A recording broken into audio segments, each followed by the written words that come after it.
இந்த மாதிரி எடிட் நீங்க பார்த்தே இருக்க மாட்டீங்க. சோ இந்த வீடியோ ஃபுல்லா பாருங்க. கதை கேளு தாவேக்கா கதை கேளு. ஆட்சியில 100 நாள் விட்டாங்க பலரீலு. நாடு முழுக்க நாஸ்தி ஆகும் நியூஸ எல்லாம் பாரு. போல கொள்ள பெருகி போகுது வாய தொடங்க சாரு. நாடு முழுக்க நாஸ்தி ஆகும் நியூஸ எல்லாம் பாரு. தாக்கம் பெத்து பெருகி போகுது வாய தொடங்க சாரு. கதை கேளு தாவேக்கா கதை கேளு. ஆட்சியில 100 நாள் விட்டாங்க பலரீலே. பாதுகாப்பு நிதி ரூபாய் 20,000 உயர்த்தப்படும். 6,000 ரூபாயிலிருந்து 7,000 ரூபாயை உயர்த்தி வழங்க பொய்யா வாக்குறுதி ஊரூரா தந்து விட்டார். மக்களை ஏமாற்றி ஆட்சியில் அமர்ந்தார்.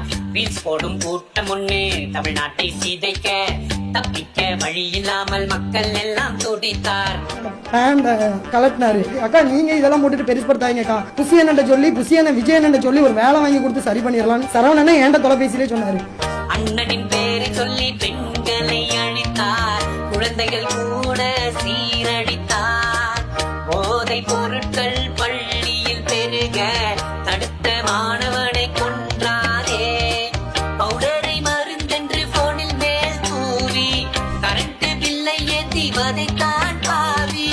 ரீல்ஸை போடத்தான் பள்ளிக்குள் நுழைந்தே. மினிஸ்டர்கள் என்பதே இவர்கள் மறந்தே. 100 நாள் பொய்யாட்சி நம்பிக்கை போயாச்சு. விவசாயி எல்லாம் இப்போ வீதிக்கு வந்தாச்சு. கடமை எல்லாம் முடிஞ்சிருச்சுன்னு சொல்லி யாரும் ஒதுக்கி போயிடாதீங்க. இனிமேதான் நீங்க நம்மளோடவே கூடவே இருக்கணும். பாத்தீங்களா? இந்த வீடியோ வந்து பிஜேபி ஐடியில போட்டிருந்தாங்க ஃபேஸ்புக்ல. செம்மையா இருந்துச்சு. அதனால தான் உங்களுக்காக எடுத்துட்டு வந்தேன். இந்த வீடியோ எல்லாருக்கும் ஷேர் பண்ணி தெரிவிக்க விடுங்க. அல்டிமேட்டான வீடியோங்க. சும்மா அப்படியே டிவிக்கு அரசு அப்படியே தூக்கின்னு வந்து சும்மா நங்குற மாதிரி நச்சுன்னு வச்சிருக்காங்க. சூப்பருங்க. சீவே ஹேண்ட்ஸ் ஆஃப். இந்த வீடியோ எல்லாருக்கும் ஷேர் பண்ணுங்க. மறக்காம நம்ம வீடியோவை லைக் பண்ணி ஃபாலோ பண்ணிங்க. முக்கியமா தற்கூறுங்களுக்கு ஷேர் பண்ணுங்க. பாய் பாய்.